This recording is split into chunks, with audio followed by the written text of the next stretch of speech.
So hello, everyone. I am so happy that we're finally able to get on live. Y'all know your sister, she struggles sometimes getting away from the CP time, but I'm going to work on it. It's my birthday weekend, so I need you guys to give me a pass for just this weekend, or just today.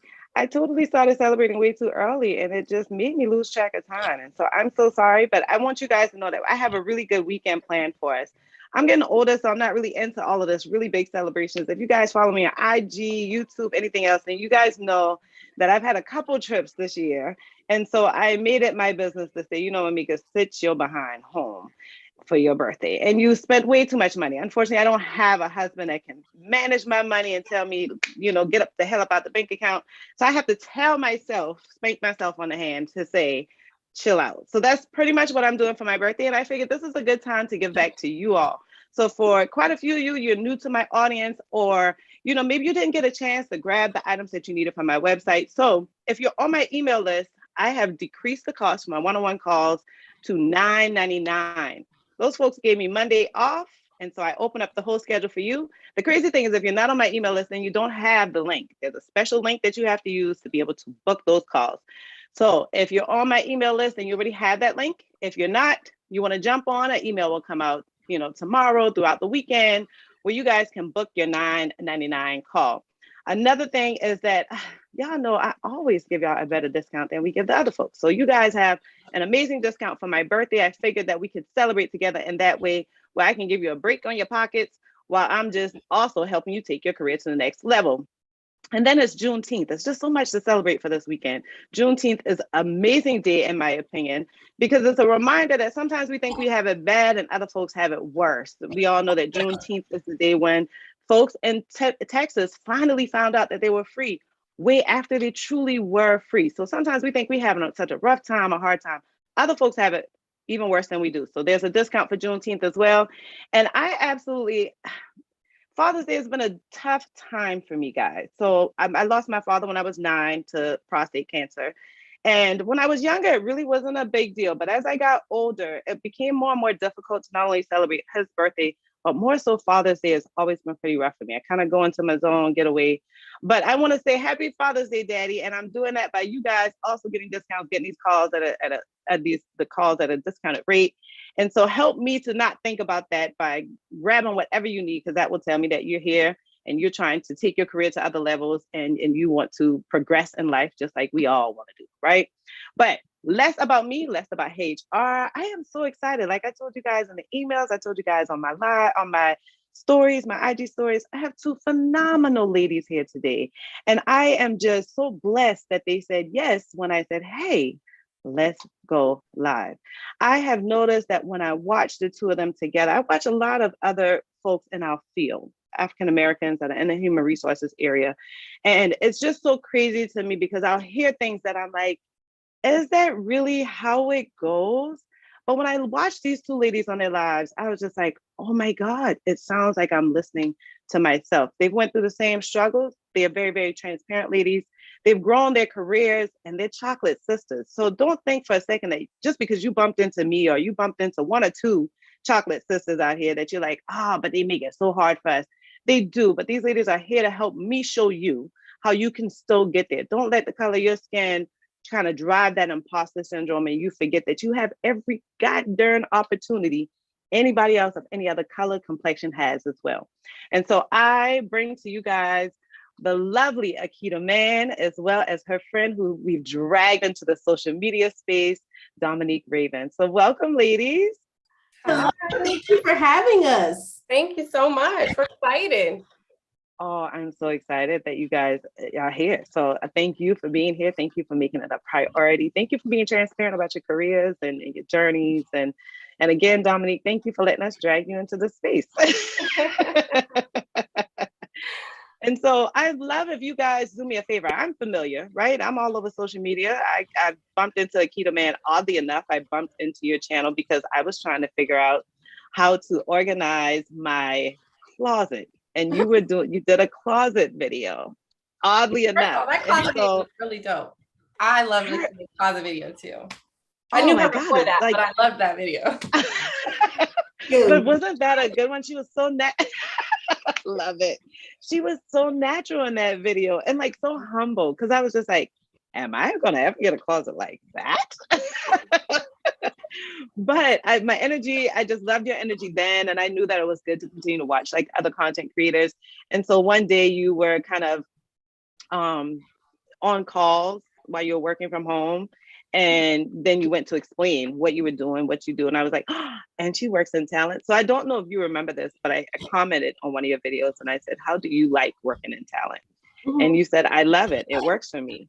Mm-hmm. And I said, because at the time I was the HR director and I had an opportunity as a senior talent acquisition specialist. And so I was like, is this something I should look at? Everything looked well to me. I didn't want to dive into something I didn't like. And you replied and you were like, you should. And I was like, you know what? And she replies, I like her. So that's how I have like watched every video ever since. Oh, thank you so much. I literally feel like I'm nothing without my community. So I never understand how some creators just don't respond or will ignore their audience. I mean, I wouldn't have really my community without talking and engaging. So I know eventually I may get to a place where I can't keep up, but while I can, I'm definitely going to try to.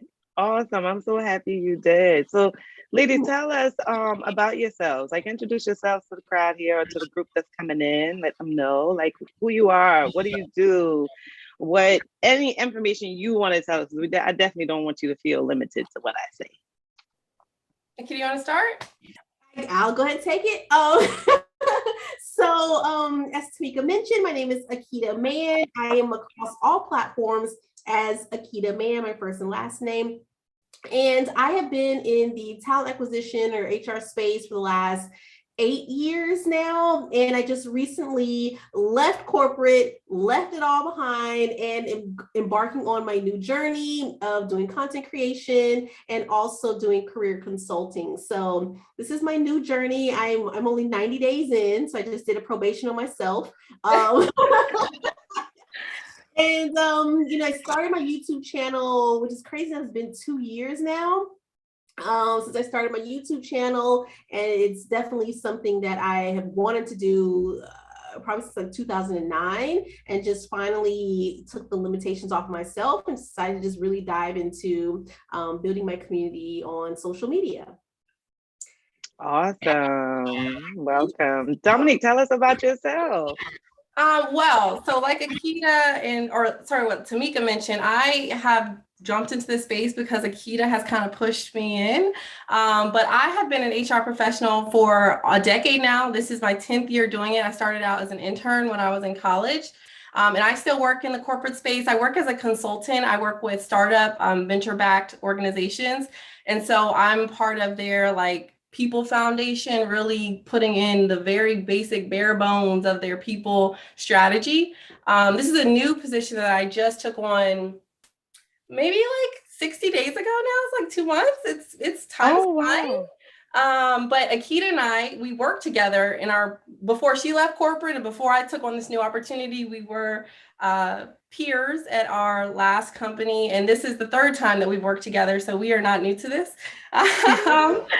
But I'm excited to be here. I love opportunities like this to share knowledge. So in my personal and professional life, I think of myself in that quote unquote disruptor realm. I think that there's a lot of things that are put out there and they're fear-based, and we hesitate to do or to move forward because we think we can't, or there's some kind of just negative connotation to doing things. And like you mentioned earlier, especially for people that look like us, we're taught to be very perfect or else we can't get ahead. And so I tend to be the one to be we can do this. Let's figure out how, let's have a real conversation and let's move forward. And so I'm excited to be here and I'm excited to talk to everybody. So you guys can see why I'm so excited to have these ladies on. I mean, I guess, you've given me a new term, so I'm going to steal it here and there, but I'm a disruptor myself. And I feel like people can say it, but I feel like when you're doing it for a good purpose, you're doing it for a good reason, your intentions are well, your integrity isn't within good intent, then disrupt what the hell you need to disrupt, right?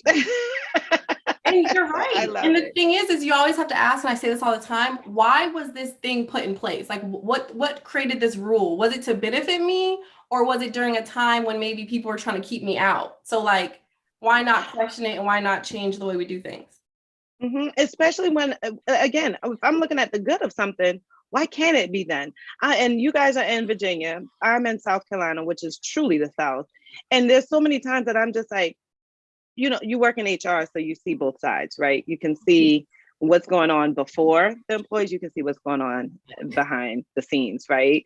And there are times that I'm just like, oh, but we wasn't thinking this way when we was talking about Sarah and Becky, though.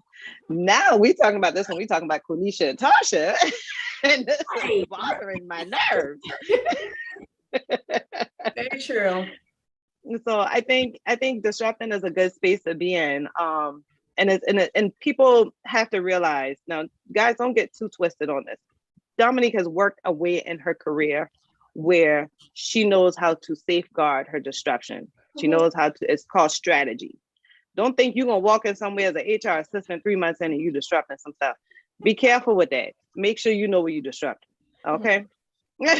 It's very true. And it's like the whole thing, there's levels to this, but it's levels to it. And even as an HR assistant, there are certain things and certain questions you can ask that get your HR manager or someone who's really in a position to make change, but it gets them thinking like, well, why do we do this? Like, I haven't had someone ask a meaningful question behind it, or even propose a meaningful solution that isn't just like, I'm mad. Right now in society, everyone's mad about something, right? But if you bring it forward and then you have like a strategy or something that you're suggesting, it's not just like, I just want to be mad and I want to rant. It's like, hey, what if we did it this way? It could be more inclusive. It could be more whatever. So there's levels. You're right. There's levels to this. But I think at all levels, you can be some kind of change agent. Yeah, you definitely can. And so tell me, I love that we're in this space, but I feel like we're a few notches ahead, right? I want us to go back for just a second. Tell me, what made each of you decide that HR was your space? Like, what made you decide that this is the direction I want to take my career? Well, so I'll start. So Akida's story is a little similar to like falling into it. I fell into HR. I went to a career fair at my college. And, back then, especially, there was not many paying internships. They were all free. And I don't like to work for free. It's like something in me. And so I came across this opportunity, and it was at a manufacturing plant, knew nothing about manufacturing. And it was a paid internship. It paid $10 an hour, and I was about to be rich. I was about to make $10 an hour in college. What? So I applied and I got the internship. And to be very honest, I wasn't really sure that I knew much about HR before I took this internship. It was a small company and they threw me in. I wasn't like getting coffee or like, running errands. Like, I was doing things from the very beginning and I loved it. I was this little 20-something-year-old college kid and I was meeting with these important people and sitting at these tables with people, and people were asking me my opinion about things. And I was like, I like it here. I like this kind of work. And also one thing, and I don't know if this is true for you guys, but HR is always in the know.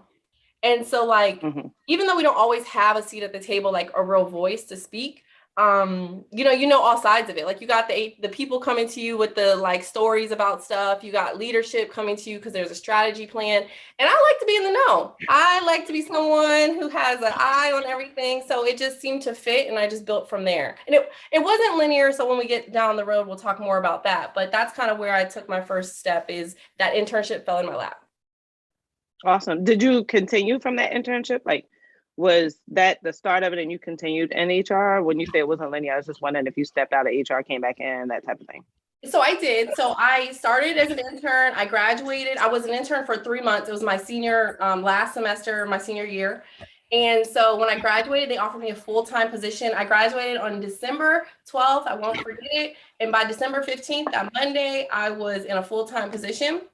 And so after that, I stayed with them for about 6 months. And then I was like, man, I don't want to work in corporate America. I'm leaving. And my sister had a baby. And so I decided I was going to move to Northern Virginia, the Ashburn, Loudoun County area. And I was going to just figure it out. I had no job and I moved up there and I worked in retail for a little bit. I worked at Nordstrom in the handbags department. It was interesting. And then I worked at a property as like an admin, a front desk person, but these were like part-time or positions where I had fluctuating hours. So I had more freedom. It wasn't like a 9 to 5, right? And then shortly after that, I decided to get serious and get back into a career, and I came back to HR. So I was out for probably about a good 9 months, and then I came back in. Oh yeah. So that's not really even like being out, honestly. I mean, it was like a time I needed as a young person to see like this. There's nothing out here in these like floating streets. Like it was like I was working really hard to make a little bit of money, and I was like, you know what? Let me try this again. Let me go back. Yeah. How about you, Akida? How did your start go? Since Dom already told us you fell into it. Yeah, no worries. And I feel like it was a combination of I was looking for it and the role kind of fell into my lap. So before I was getting ready to graduate from college, I already had some type of knowledge of HR, and I just knew I wanted to do it. And where that came from was one time I was looking for a job and I couldn't find one. And I went to a staffing company, and I just felt like this lady had my life in her hands, and I didn't like that. I was like, you know what job is hiring? You need to go ahead and tell me, and you need to go ahead and staff me with that role. So I felt, and that was internally, I didn't say it to her, but of course that's how I felt. And I was like, I don't want I want to be in control. I want to help someone else say, congratulations, you got the job. Like I wanted to do that for somebody. And so since then I was like, how do I get into it? And then I looked up, I can go into HR for it. And at the time my school didn't have an HR program. So I decided to go into social work. And so around my last year of college, then, I kept looking, still didn't find anything. And then when I did graduate, I moved to Jacksonville, Florida. So I picked up a position in working for a medical company or whatnot. And I was like, I do not like this. And I was like, I am going back to what I said I wanted to. I contacted a staffing company called Ronstadt. And I told her, I was like, I know I have retail and I know I have medical in my background, but I really want to get in HR. That's what I want to do. And she said, well, I think we have an opportunity for you that may kind of turn into it. So I did go and interview for a real estate company, and they were looking for an admin to kind of work their school of real estate. And so I interviewed with them. They loved me. They hired me on the spot. And then about 2 or 3 months later, they said they had an opportunity for a recruiter. And I was like, yes, this is my chance. And prior to that as well, I kept in constant contact with the HR rep who is one who hired me. And I just kept telling her of my interests. Can I shadow you? Can I sit with you? Can I anything? And so I kept letting them know that this is what I wanted to do. And then when they had the opportunity come up to start to have a recruiter, it was a natural progression. They were like, Akida, we want to give you this role. Yes. And thank you. And even at that point was where I started my first stint of negotiating, because I was like, well, it's a new role now. So I know. And they did give me more pay. So I was like, I can't believe I really did that with no experience. So that's how I got into HR and recruiting. Wow. So to me, that doesn't really seem like you fell into it, because it still took a bit of toddling, to get in there. And I think that the biggest thing that folks don't realize is, I'm sure while you were in that admin space, they saw your personality, they saw your drive, they saw how you were really could be a part of the team in a better way or a different way. And I don't think people these days, I think so many folks are looking for that microwave mentality, like, I got a job, so you should just give it to me. And at the end of the day, you still have to show that this new role fits for you. you know? I couldn't agree more, because yes, even though I didn't want to be a part of the admin process, I did show up every day. I did give my best. I did continue networking. I was a good performer. And so of course, if I was late all the time, if I wasn't performing, if I wasn't producing, if I wasn't sociable, I wouldn't have, they wouldn't have considered me for the role. They could have gone external. So I know, of course, that definitely played a part. So. Oh, definitely, definitely. What throughout you guys' careers, like you have taken, journeys where you kind of went into it. And I think that's a big thing that folks are going to have to realize. A couple of things that you guys mentioned, separately, was that, there was no HR program when we were in school. So we're around, I'm assuming we're around the same age. Everybody knows, I already sent in the email. So I'm 38, I'm gonna be 39 tomorrow. There was absolutely no HR program when I was an undergrad. Like, there was none. So, and how about for you, Dominique? Were there any like programs you could have done to kind of highlight yourself into that internship? So I went to Old Dominion University here in Norfolk, and they don't have an HR program, but in the business school, I think they have like HR is like one of the focuses. Like if you get like a degree in business, right? I think you can kind of do a track that focuses in HR, but it doesn't, we won't say that anywhere. It's not like your degree is like a bachelor's in HR or anything crazy like that. But I didn't do that. I'm telling you, I didn't know. I love when Akida tells her story, and I guess I kind of misspoke a little, but I love, like, again, just the direction of where that went. And I think that speaks volumes, because no matter what, even if I was looking to pivot, you should be able to take a position to get your foot in the door and then be able to work to pivot. And I think for me, HR was something that I didn't know a lot about until I got into it, and I fell in love with it. It was like more of a freedom thing to leave it. But over the years have grown to really respect the position that we have and the impact that we have on people. And I've seen so many people pivot into HR because it's just now becoming strategic. It used to be very tactical. So you would see like admin people or receptionists, not even in an HR position, just doing HR duties because they thought it was just like paper pushing. So no, that speaks volumes. But no, sorry, that was a long answer to your question. There was not a track at ODU to study HR, just like completely focus on HR. I was a communication major. And as part of that, I did a lot of organizational comm. And at times we would talk about like, organizational design and how communication impacts that. And that probably was the closest to HR that I got during my undergrad. Yeah. No, that was a perfect answer, because that's the thing where I get a lot of questions from my audience where they're saying, well, should I do this or can I do that? And I'm like, if I had that opportunity, I would have done it.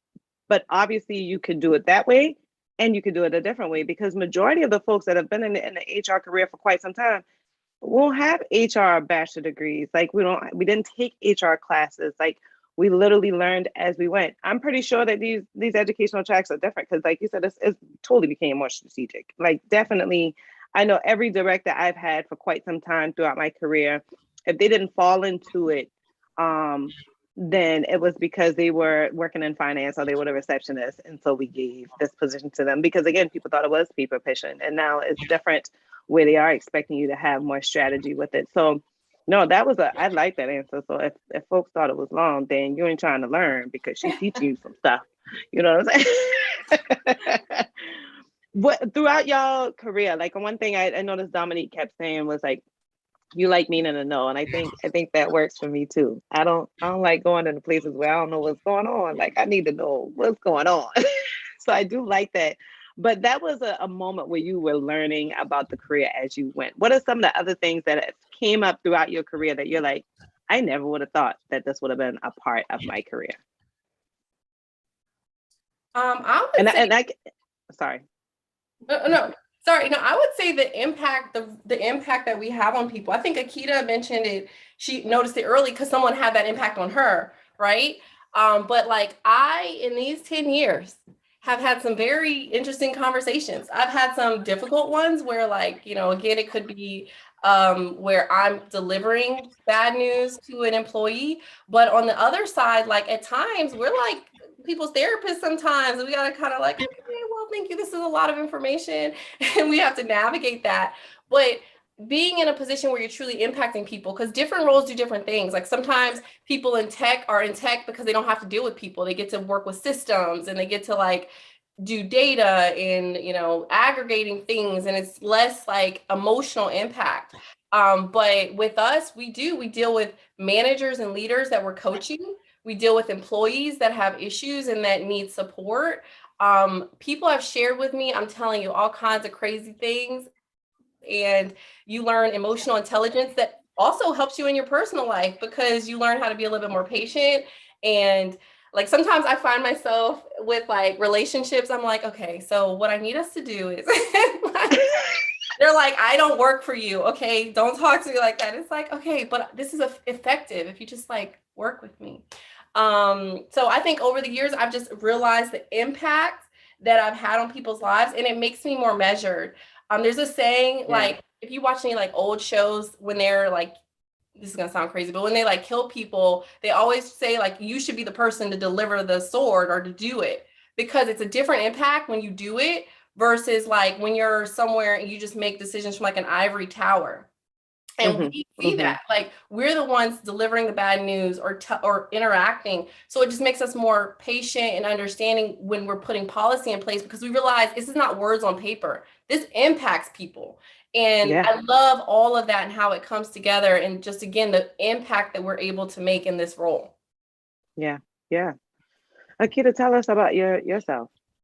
I feel like I'm going to have to piggyback, and again, using the HR jargon, like, let me just piggyback off of Dominique, but it really is because I am a people person and I always lead with that positivity. And I really have learned through this, you know, the decisions that are made, and even having to be a part of those conversations where, you know, the decisions isn't always what you want to hear, and trying to fight those, you know, without also disrupting things for yourself. But, you know, what I really learned is, or I didn't know I was going to learn is, one, I wasn't going to always get my way. The answer could be no. But also too, just the thought process behind some leaders, as far as how they're making the decisions, what's driving them to make these decisions, what's the catalyst event that's making these decisions take place, where certain policies or procedures are put in place. And even sometimes they're just honestly not fair. Like, they're just not fair.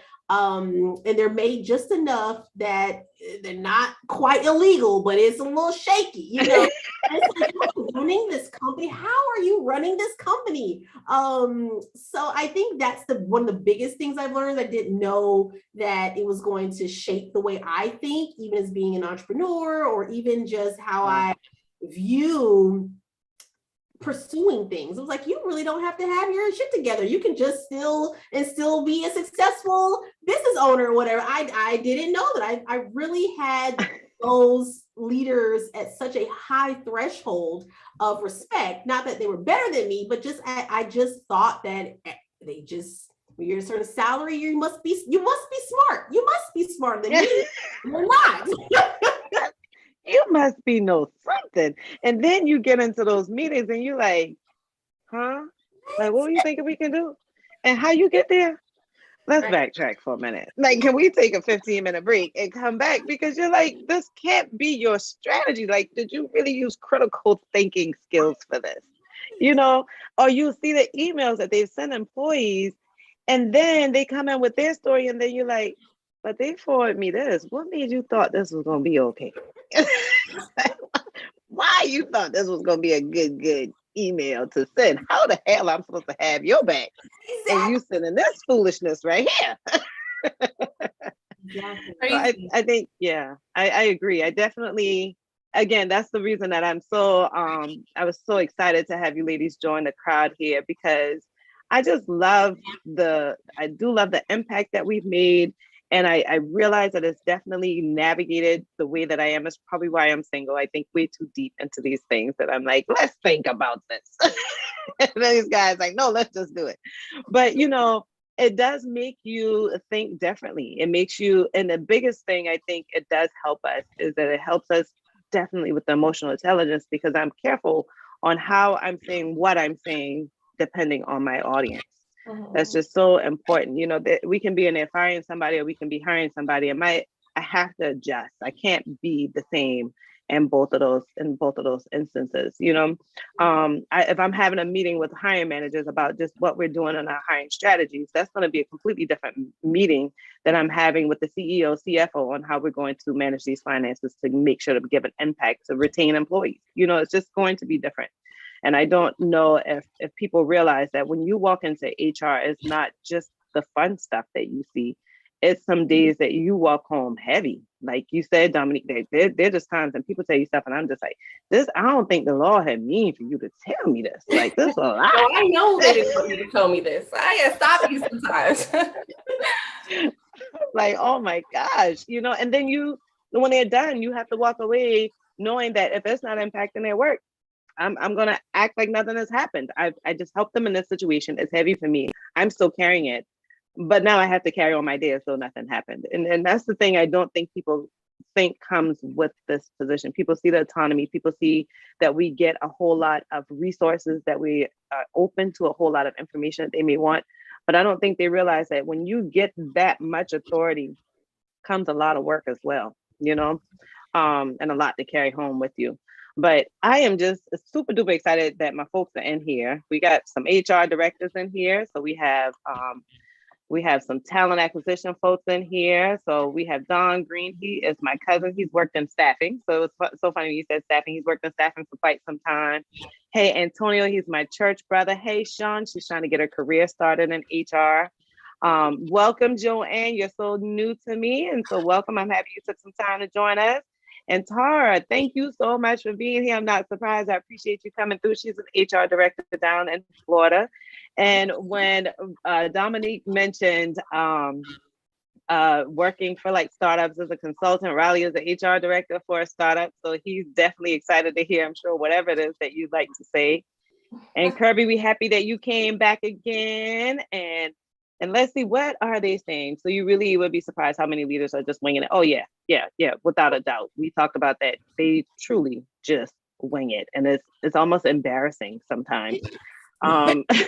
Well, and I challenge us to make it inspiring because like Akida said, I think especially as people of color, when we get into certain places, we think, because it's kind of embedded in us, like we have to be twice as hard, we have to do this, we have to do that. And a lot of times we do in order to like get ourselves there, but it can be intimidating. It can make us not even seek out certain positions or do certain things because that notion is like so embedded in our mind. But confidence can get you in a lot of places, and then the knowledge can come after building upon it, right? Like, say it again for the folks in the back. Confidence gets you in a lot of places, you know, and even first of all, it's like you talk about Black people and then you talk about women as well. So being a woman and being Black, like women tend to like, we have to check off all the boxes or we won't apply to certain things, or we'll try to be perfect before we go to our boss and ask for things, where men tend to, in general, like have a little bit more confidence and they'll speak up for themselves. And so we gotta like come together to figure out like, okay, so I don't meet all 15 of the requirements, but I meet like 8 and I'm going to try anyway. And I'm going to put myself in position to win because I'm smart and I will figure it out if it's something I don't know. And I do that daily. Like I was actually just venting earlier about this role that I'm in, and I'm helping startups that have nothing. Like they're operating as businesses. Some of them have like 20 employees and they don't have no HR stuff in place. And a lot of them are remote. And so they're just hiring people anywhere. Oh, you live in New York and you want to apply. You live in California, you live in Florida, you live here. Okay, well, all these states have different requirements, sir. Like we want to hire people. Now we got to get paid family leave in New York, unemployment insurance, disability insurance is required in New York. Workers' comp is required in New York. So like, cool, we can hire people, whatever, but it's figuring all of that out and now doing it at this level. And it's not something that I've had to do because I've worked for large employers. So now I'm figuring it out for them and we're figuring it out together. I have the knowledge to come to the table and help us strategically figure it out. But I don't let it intimidate me that these are things that I might not have, you know, firsthand a decade of experience doing, because I know where to go to get the information to be successful. And like, we really do have to approach it like, I know where to go to get it, even though if I don't know all of it right now. And I'm so happy you said it, because the craziest thing about it is I will have client calls, and Akita recently started her client calls. So if she's not there, she's gonna get there. But I have client calls where clients will say, yeah, so I've been working in, benefits. So I've been working with workers' comp. And I'm like, okay, so where would you like your career to go? Well, I want to be an HR manager. Okay, cool. So how do we want to get there? No, I want to be an HR manager. Honey, you might want to make sure you know these steps before you dive into it, because in your case, you're like, I don't have the resources. I've never had the first-hand knowledge, but I know how to get there. When you don't have the first-hand knowledge or know how to get there, you're gonna be going home stressed a lot of days. Like, and you're setting yourself up for failure. Like, I hate to tell folks that they have to do like me, because it's probably not necessary. Where I started as an HR assistant, HR specialist, generalist, and then assistant manager, then went into being a director. No, that probably isn't necessary.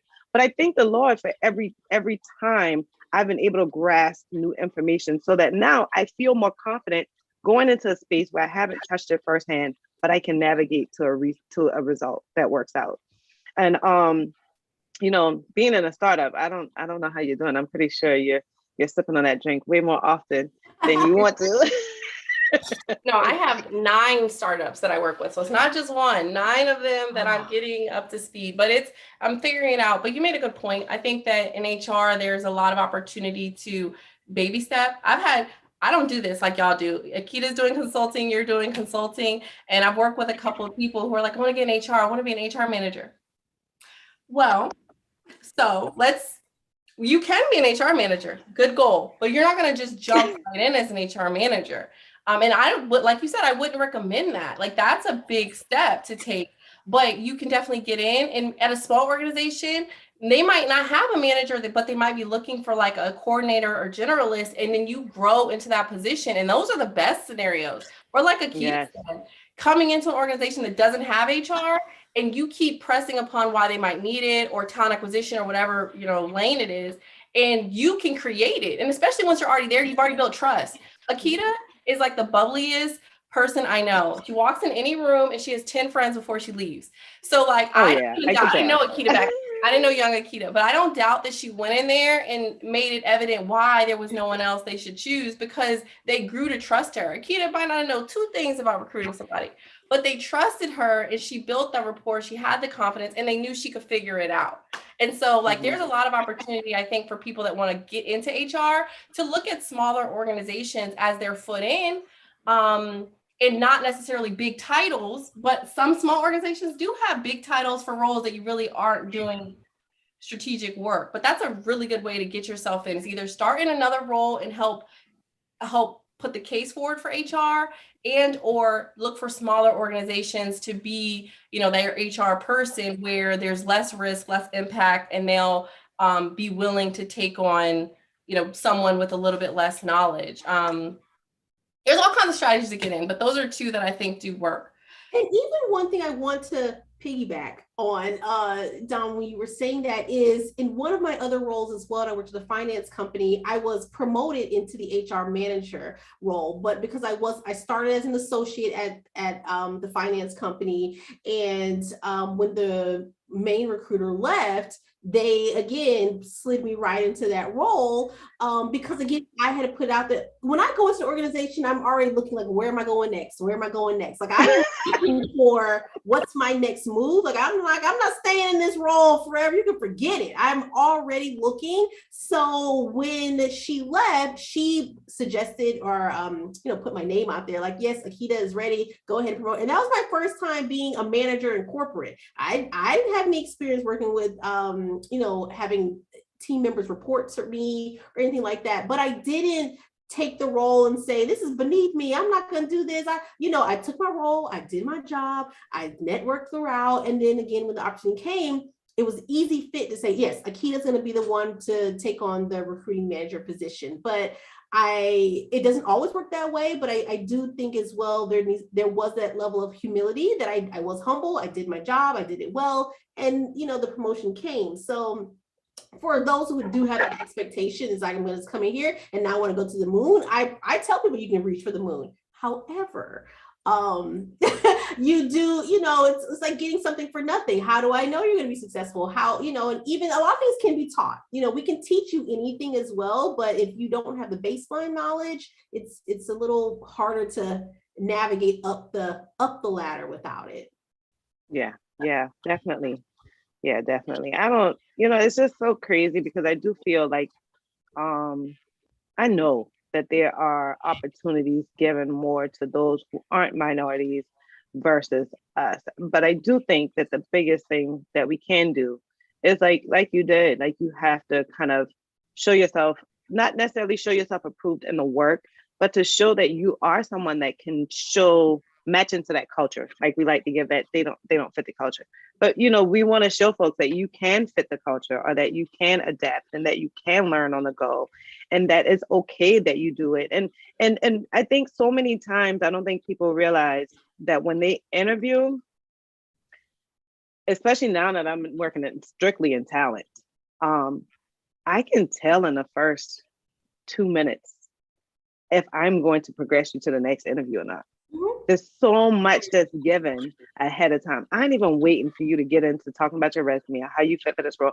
I can normally tell within the first 2, maybe 5 minutes. And by 5 minutes, if I get to 5, it's because I'm struggling. Am I going to send them on or no? Right. But within the first 2 minutes, I already know, oh yeah, you're going to the next round, or this ain't going to work. Or let me look at these other candidates before I keep moving forward. And so I don't think people know that that confidence has to come out there so that people can see that you can figure it out as you go, so that people can see that you can adapt, that you can fit the culture. There's so much that you have to do, even working remotely like I do. When I'm on, just like how we are, I can look at someone quickly in that first 2 minutes and be like, yeah, I think I want them to move on. Or no, there's so much that you can give in your personality, the way that you address yourself, the way that you start that, the way that you sit, the way your posture. I'm gonna say this real quick, and then I want you ladies to carry on the conversation because I do not want to take it over. But I had someone that found me on my YouTube channel. She became one of my first few clients. And when I first did my video call with her, I had to adjust myself because I was like, "Ooh, she has a strong personality." She hadn't even said anything yet. I can just tell from the way she was sitting, how she looked, And so she was trying for months, and I kept saying, I should have looked at her resume. So I learned along the way that on my client calls, I need to include reviewing resumes at the same time. And so I did a full resume review of just anybody on my email list for my year anniversary with YouTube. And I saw her resume and I was just like, oh my God, this is not only perfect, but it, like everyone in the chat was going crazy. Like, this is nice. That looks nice. And I was like, her resume looks like this. She's been constantly DMing me, telling me she's getting all these interviews with amazing companies, and she's not getting a job. I did not want to like kill her drive, but I finally called her one day and then I was like, hey, and I like sent her a message and I was like, this is so powerful for me. I don't normally like giving out my phone number, but here's my phone number. Call me as soon as you get a chance. And when she called me, I said, you're gonna have to kind of water down your personality. You're going to have to figure out a way to let folks know that I can be a part of the team. You know, sometimes you come on too strong and folks will think, I can't really tell her anything. How do I train her? How do I mold her? And she's a sister of color and she has a short haircut and big, colorful glasses. You know, all of those things can be too much for some people, particularly people who aren't of color. And so after I had that conversation with her, she had an interview the next day, had a job within 2 weeks. And this just shows how powerful it is that there's so many factors that go into you getting a job versus just you knowing that job. There's so much you're gonna learn on the fly. So it's just, I'm so happy to hear y'all tell your stories because people focus on one thing Danielle said was like, I don't have all 10 of those qualities, but I have 8 of them. Hell, I can't tell you how many times I applied and I only had 6 and got the job, you know, or 5.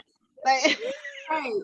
I'm gonna figure out them last 4 bullet points, you know, but folks literally don't apply because I don't check every single box. I'm like, you know how many times these leaders who really could work on their leadership skills or brand new into leadership create these job descriptions where I'm like, let's see what you get. Like that's their wish list. They're not always getting everything on that job description. So it was nice hearing you guys say that. Let me go back to these questions we had because I'm taking us all the way off track, but from the chat, they're liking our conversation. Well, good. Um, Good. I have yes, and so down below, so I'm looking down. I'm looking at the chat.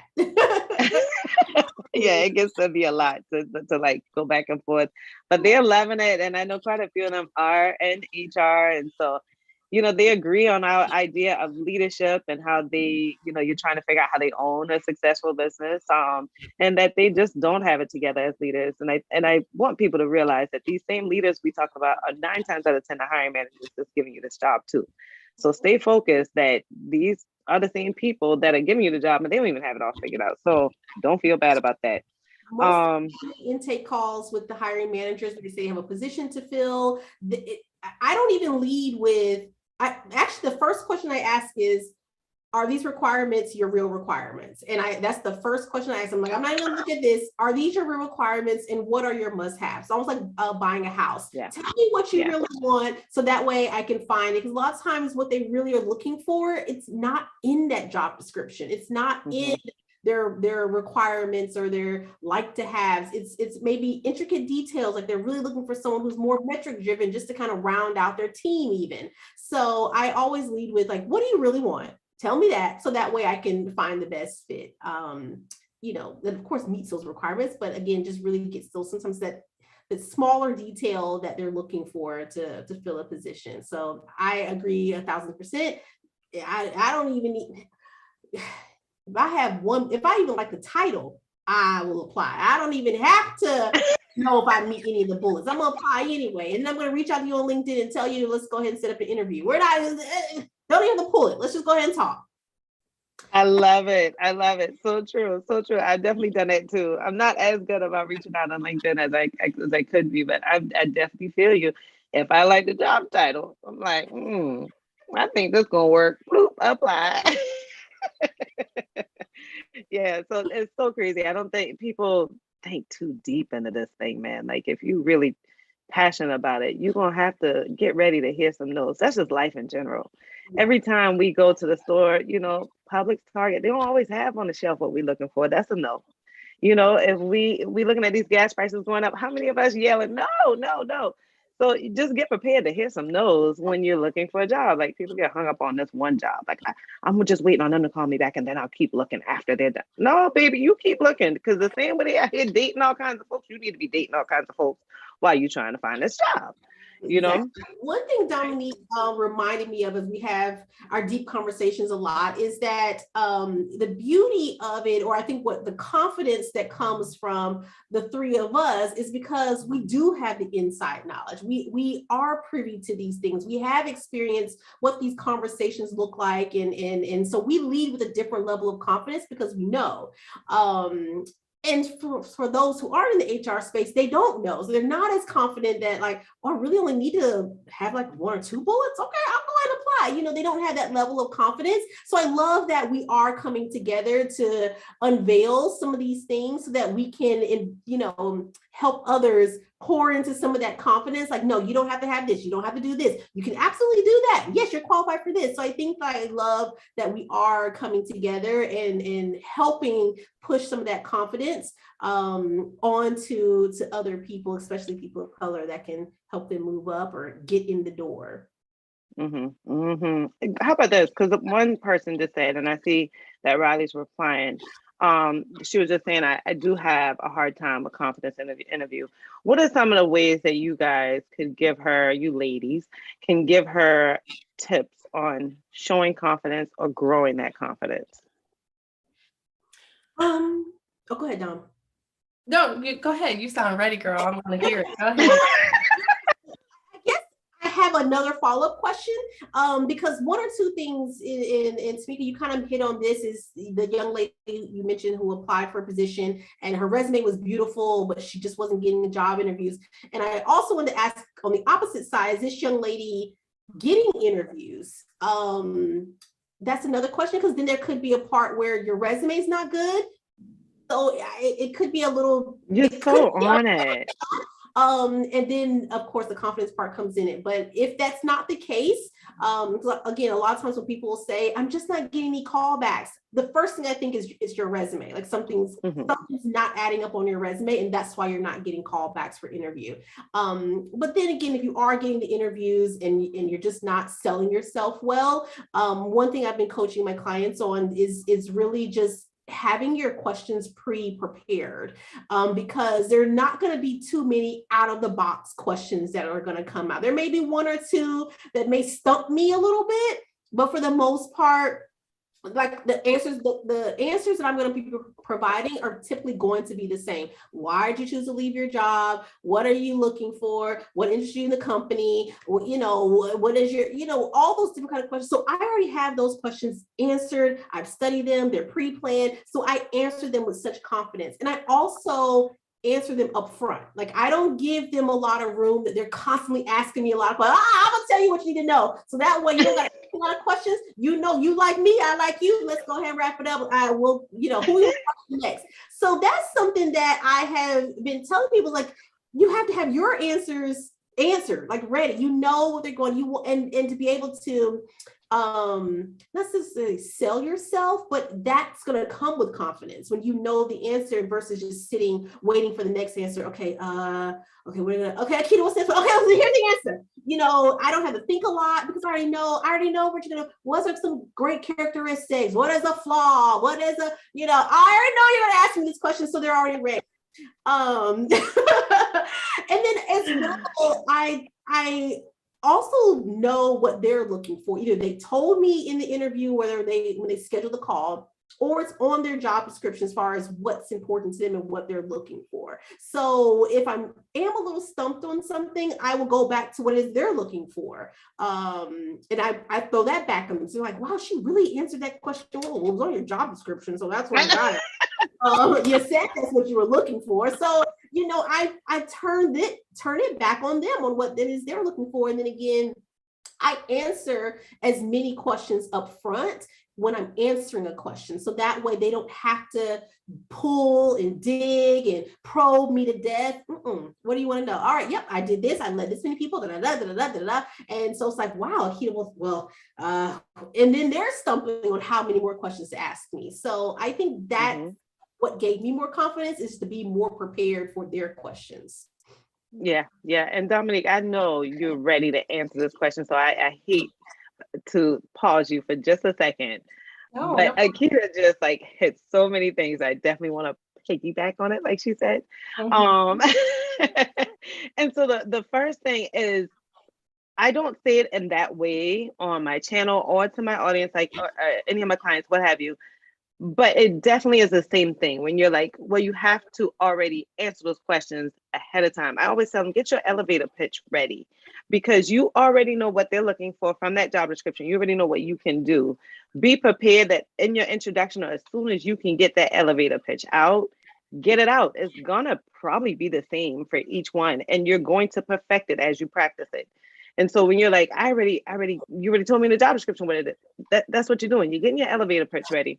And then, I didn't think for a second as much about knowing that the pre-prepared questions are there, because I do get nervous about folks being so prepared for those pre-prepared questions that they give themselves away with the ones that they're not ready for. So I always tell folks, which I feel is a compliment of each other. So you already prepared for the pre-prepared questions.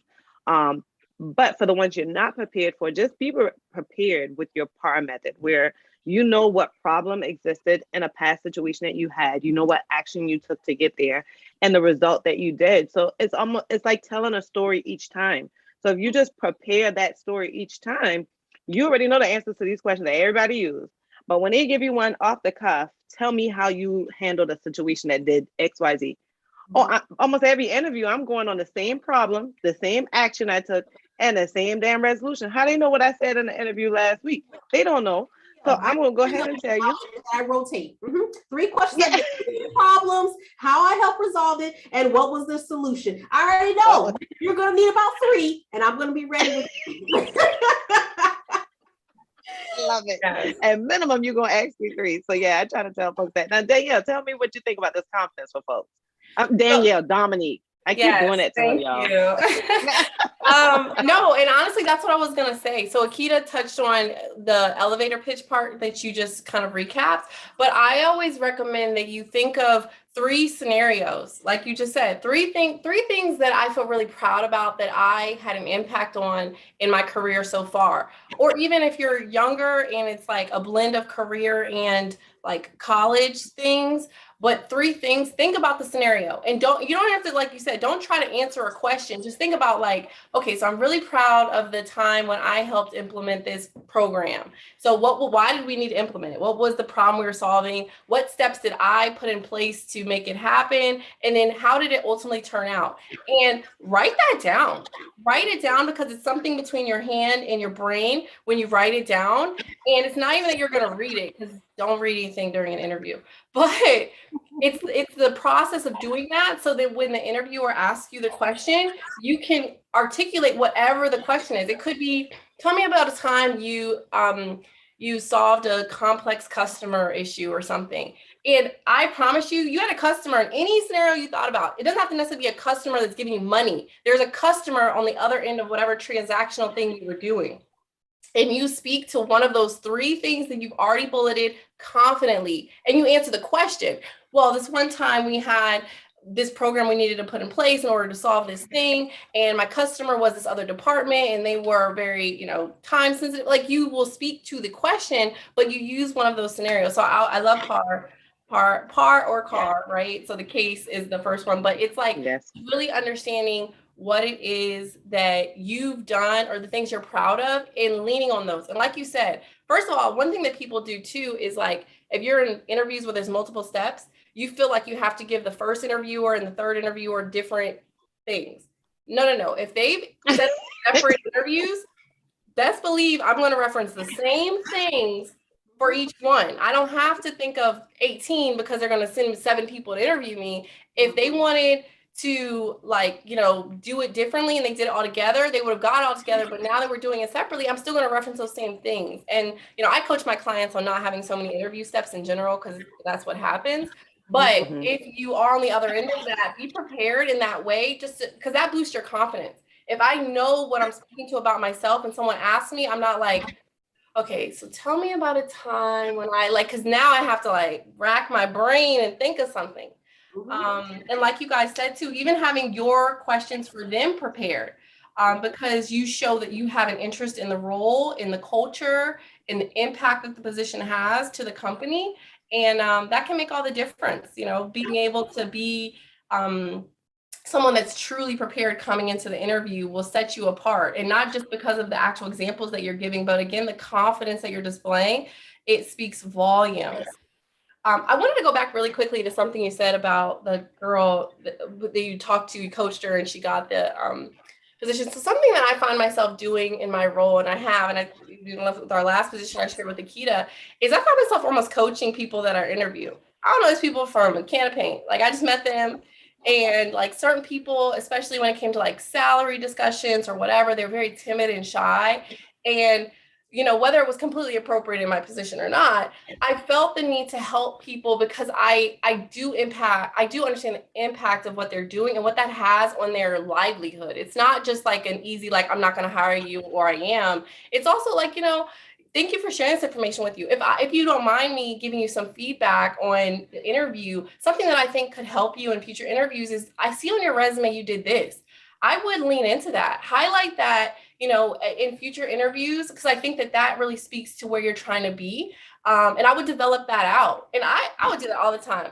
And I would only do it if they said yes. So if someone's like, I don't know, I'd be like, okay, no worries. Thank you for your time. I'm not going to push myself on nobody, but if I can give you some feedback, I would love to, because even if this position doesn't end up being the one for you, because I'm not the ultimate decision maker, you have to go through other interviews. I want to help you get ahead. And especially people that look like us, I hear the timidness in their voice when they're requesting a certain salary. People would be like, well, I'm thinking maybe like 60 to 65K. And I'm like, so this position is paying 75 to 80. So between that range, what are you looking for? Like, I would help people because we're not doing that. And I think that we have so much unlearning to do that if I'm in a position to help, I'm always going to do that. And not to the detriment of the company. I'm not going to tell them to ask for 120, but if I know we budgeted 75 to 80, I'm also not going to let you come in here and ask for 60, because that's to me an unlearning that we have to do as a culture. And I'm not going to set you up for failure. I'm not going to do it. Like when they put me in HR, they realized at some point they was going to meet this Dominique that I challenge all of that. I told Akida numerous times I have hiring managers who would be looking to fire people. And it would be for no reason. I don't care the color of your skin. They just be looking to fire people for no reason. I'm like, no, what we're going to do is put a performance improvement plan in place. You're going to hold them accountable to that performance improvement plan. I'm going to hold you accountable to holding them accountable. And then we're going to see if they need to be terminated. Because I'm not in the business of just being a yes man to things that are not right. And that's one thing I really do love about being in this position is I don't feel like I have some like unwieldy power, but I do feel like I have the opportunity to challenge how we've done things and to have a positive impact on people with the information that I have. I'm not afraid to do that in any way, shape, or form. So I love that part about the role.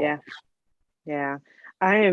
Girl, y'all, this is all, if y'all haven't seen yet, this is all why I had to bring these ladies on, because I feel like I'm like talking to a light skin version of myself and a darker version with just straight hair, no braids, because you guys sound so much like me. And I felt like I was running into a rut where people I would interact with or social folks that I've seen in the social media world or what have you in this virtual world that we are now, were giving answers that I'm like, really?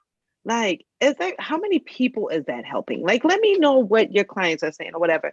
Because at the end of the day, we got to get in this mindset where we're trying to tell people truly how this thing goes. Like you said, when folks tell me everybody is so timid. Now, that's something I've noticed that's not just for minorities, primarily working now in the global space.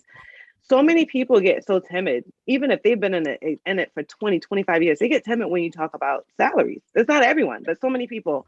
And so I like the way that you said that. But what I normally will say, because I just keep it real and sometimes I just can't think of another way to say it. So I'll say, okay, so let me help you. You know how much you need to keep the lights on, to keep a roof over your head, to keep the minimum you need to survive. I said, then you know how much you need for that lavish vacation, or so that you can buy whatever luxury item that you want, right? Tell me what that range is, because you know what you need to live and you know where you like to be. I literally said almost every interview, they're like, oh man, Tamika, I like you so much. Well, this is where I really want to be. And I always go back and tell them exactly how much the range is. But I tell them the range or the OTE because I usually tell a spot on number. I'll tell them that amount because I don't want you to focus your number on that. Focus on what it is that you need. And I'm probably saying too much. I hope my boss doesn't look at me. She cool. I really like my boss. Anyhow, I always tell them too that at the end of the day, like you have to be comfortable with this number because nobody feel like talking about money when you've been here for 3-6 months. Like we want to make sure you're in a comfortable spot so that you can continue on and focus on a job and not, hey, Tamika, they paid me too low when I came in the door. Like who wants to do that? You don't want to do that. Neither do we. Yeah. And one thing Akida, I love it. Yeah, one thing I want to share is that I tell people as well, I have no loyalty to an organization. If I don't like it here, I'm getting up out of here. Or and I think the thing is I've never felt like I'm not asking for it's because of the money. And one thing that I would say to people is know what's important to you. And I think some of that has just been I didn't ask the right questions up front to know what in the world I was really. And sometimes the companies, pull the wool over my eyes. I'm like, it's a great, and I'm like, you're liars. I hate it here. I think it's a combination of that as well. But I think one thing that is important is knowing what's important to you when you're looking for that next organization, whether it's working remote, whether it's you want a certain salary, whether you want, if benefits is very important. If you have a family that needs your benefits, maybe that's what's driving. So I think a lot of times, because then you'll know what to ask in those interviews. If, you know, the role requires a lot of travel and you don't want to travel a lot. So I think you'd be able to ask what the percentage of travel looks like. So I think it really does come with some self-discovery of what it is, what's your must-haves for this house, and what you're willing to bend on that, if any at all, because then that's going to help you in the interview process to know if you're making the right decision, or again, to ask up front, what's the salary, and this is where I'm at. I can't go below, 80 or whatever that ain't nothing I can do. Right. You can say that with confidence, like, I thank you, but please consider me for another opportunity later on. Or again, if they have maybe a great bonus structure that may encompass more of the money that you're looking for, that you may not get it in whole, but you will as a total package. So I think that that's another thing I do push back on the candidates to share, or to know what it is that you're looking for up front, and what's that baseline that you're looking for. It's not all just money as well, because you can negotiate a lot of different things. Like, you really, really can. Yeah. I'm sorry. No, I was going to just piggyback off what Akida said, because I think that that's so important. And like, we've talked about this when we've talked to people as well, is the importance of interviewing the organization. So again, there's so much emphasis on coming with confidence, and that is important because you want to be able to position yourself as the best fit for the role, but it's a two-way exchange.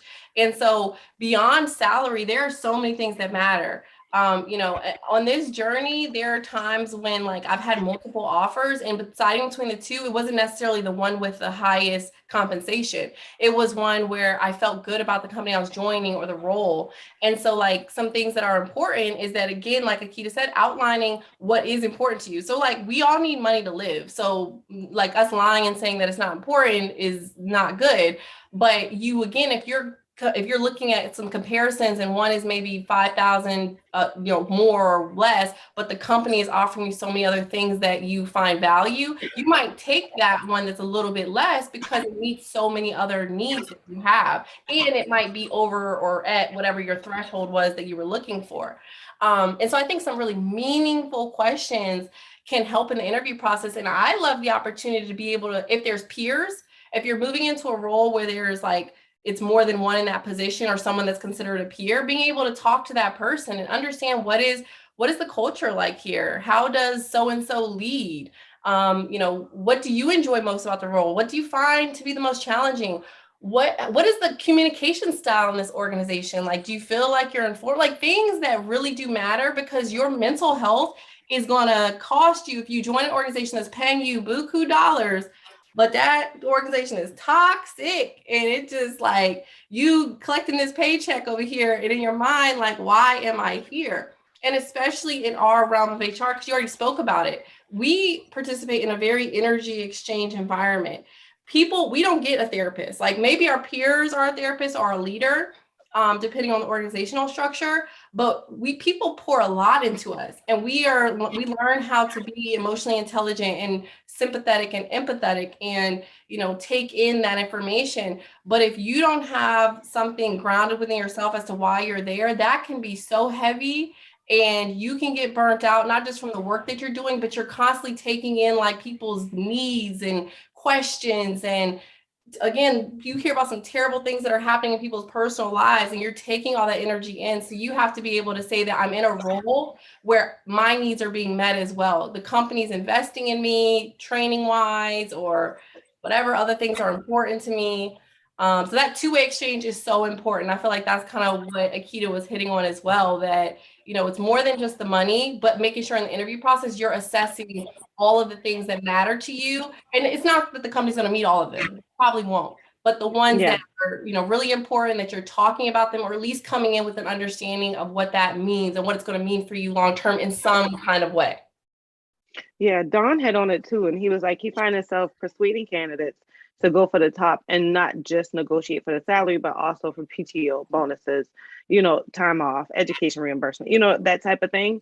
So I totally agree with both of you. One thing that you hit on, Dominique, and at first, I'm happy I didn't say anything earlier because we were saying, you were like, be prepared to say the same responses for each interview, right?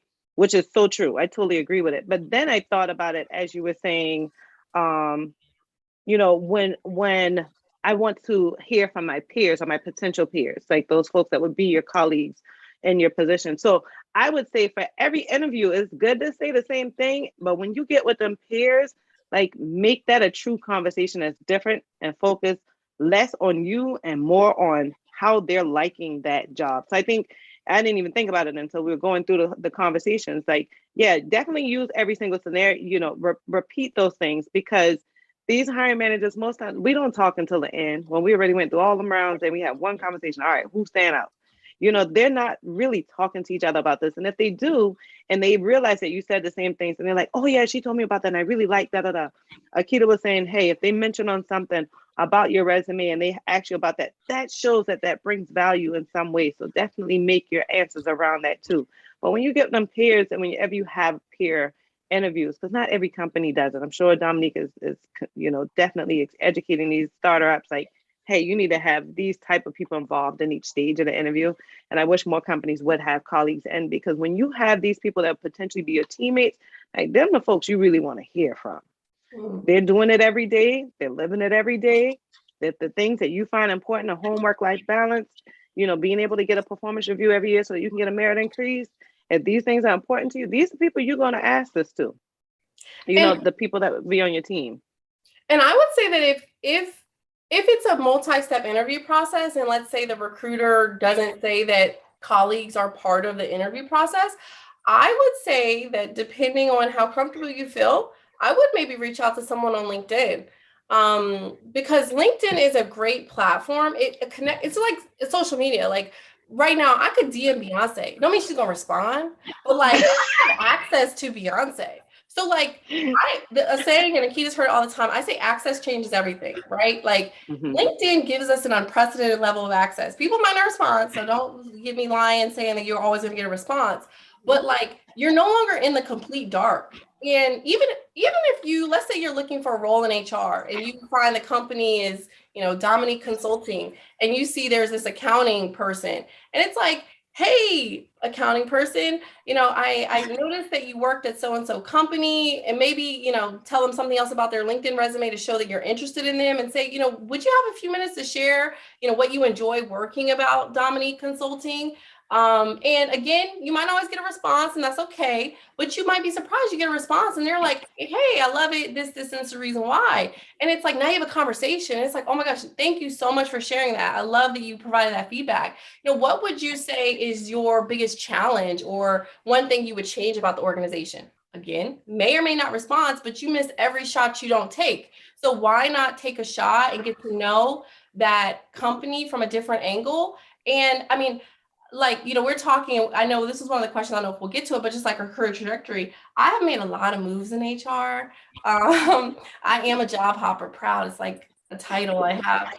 Because like Akida said, my loyalty is to my growth and development. And I am an excellent worker when I work for a company, but I also realize at the end of the day, the business is going to look out for the business. So I'm going to make sure that I'm looking out to my career growth as well.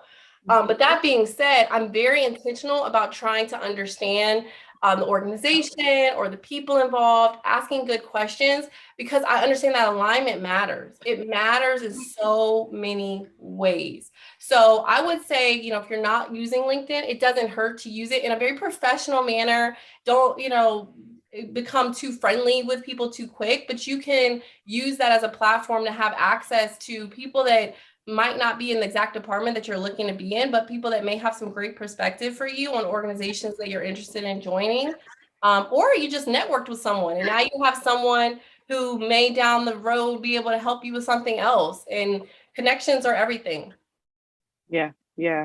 No, I totally agree. I've had a couple people reach out to me about jobs that I left. And I was, I was very transparent, but I also said to them, because in our space, we get you get a little worried about where things may travel. So I also said to them, but if they ever ask me, like if I say something, that probably doesn't so favorable, I would say, but if they ever ask me, I definitely did not say it. Because you ain't know these folks, man. Listen, I ain't gonna deny it till the day I die. I don't know nothing about that. Did you record me? Like, you got a transcript? Let me hear it my damn self. Was that my voice? Like, but I've had people do that to me a number of times. People thought like, oh, I've had people that say to me, even, why did I take comments, and people that I know, well, why would you go from being a director to talent acquisition? I'm like, well, what do you think is wrong with that? Well, it seems like you took like a demotion. And I'm like, what do you call a demotion? Because if you pay me more money with less duties, honey, I'm coming on in there. So I don't care about the title. I'm looking at what works for me, So it's just, yeah, that's super helpful. You guys have been so helpful. And I don't want to hold your time up anymore.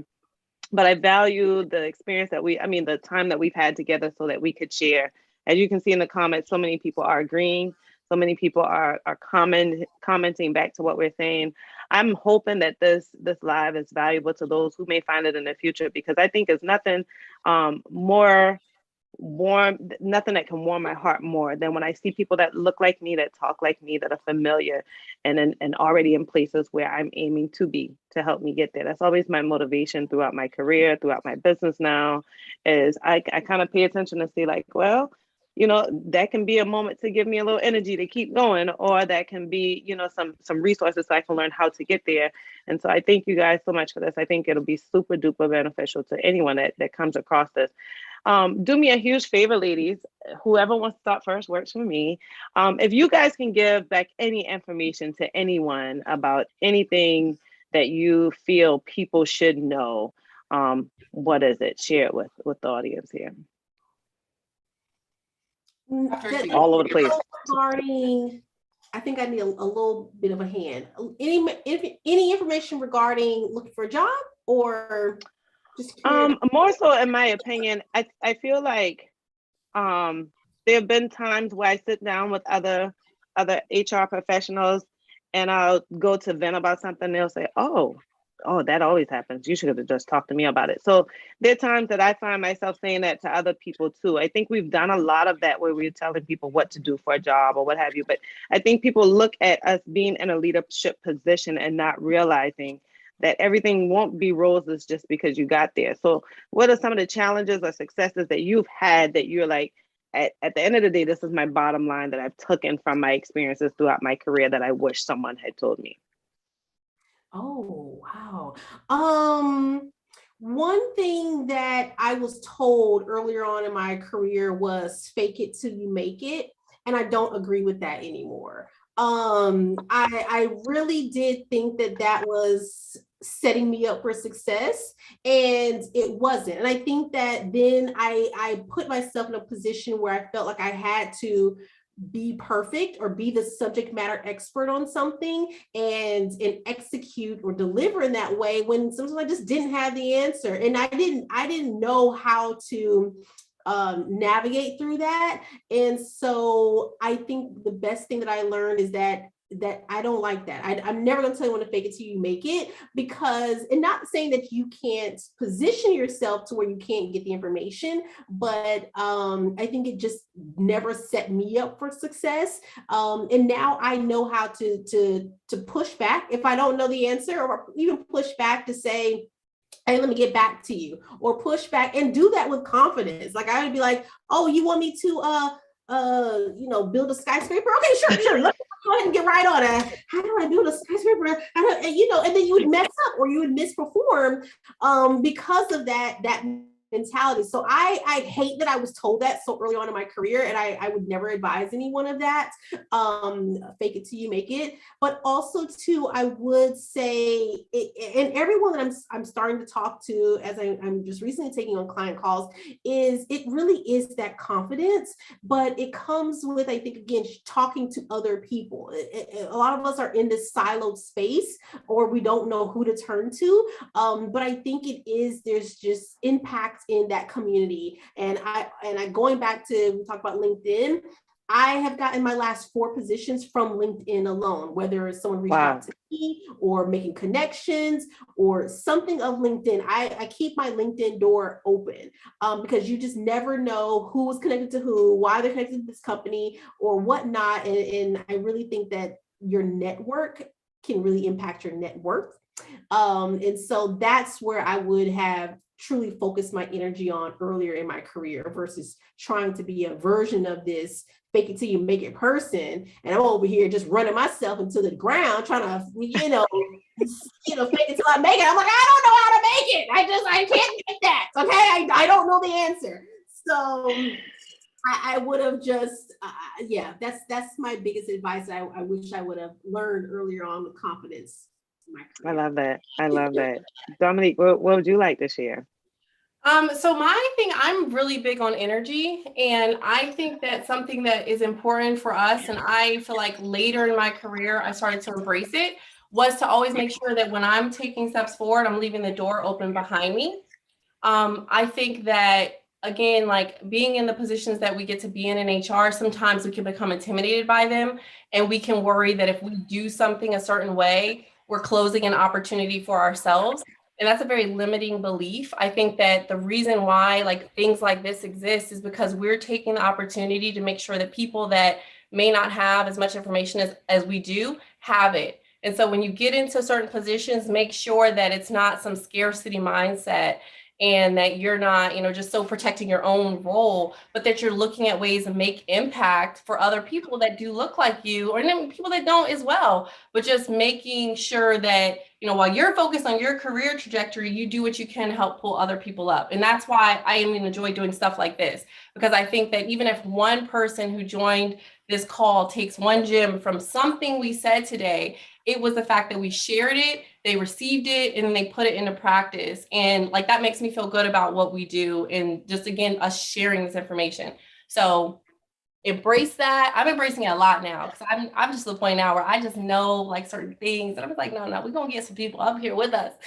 But embrace that as early as you can, and, make sure that you're being smart about the things that you're doing, but just continue to make sure that you're pulling other people up as you climb your career ladder.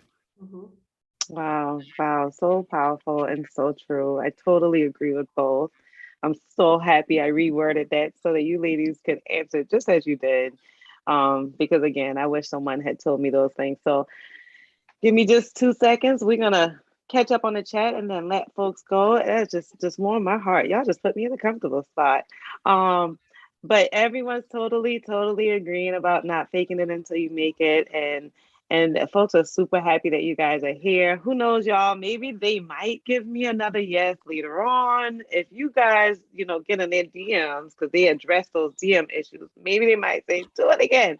But for now, we just wanted to enlighten you guys on where, just kind of seeing it from our point of view as African American and as HR leaders, and how we may have taken our road to get there. And so again, I'm so happy that Dominique said that if one person is able to take something from this, then that definitely warms my heart. And as Akida said, y'all don't fake it until you make it, because you're just gonna mess yourself up. So if you guys didn't see at the beginning, then I already told you guys that I'm going to, these folks mess around and gave me Monday off. Y'all know we got Juneteenth. I'm so appreciative for it. But I didn't really have a plan on anything to do. So I am going to be available for you all.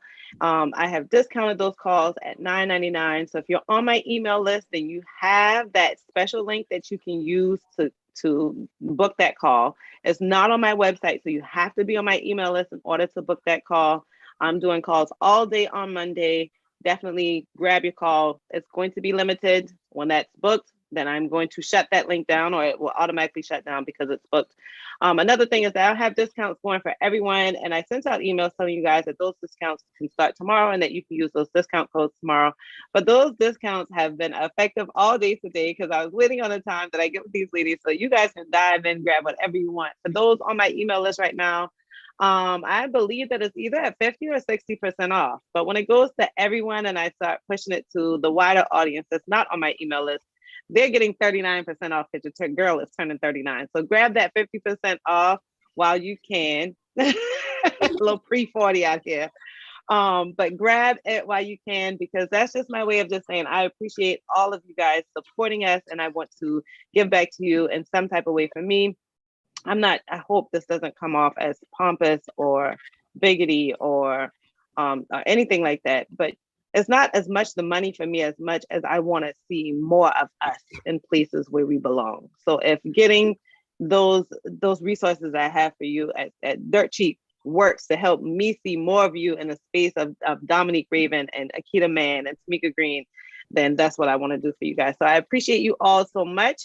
Y'all have a great night. I appreciate y'all hitting on the chat. Don't forget to hit the like button. Don't forget to subscribe. Who knows, these ladies might be back. And how will you know if you're not on the email list or you haven't subscribed and got the alert? So do something so that we can know that you guys are liking what we have, and YouTube can help us continue to spread the word and to help others that look like us. You guys have a good night. Bye.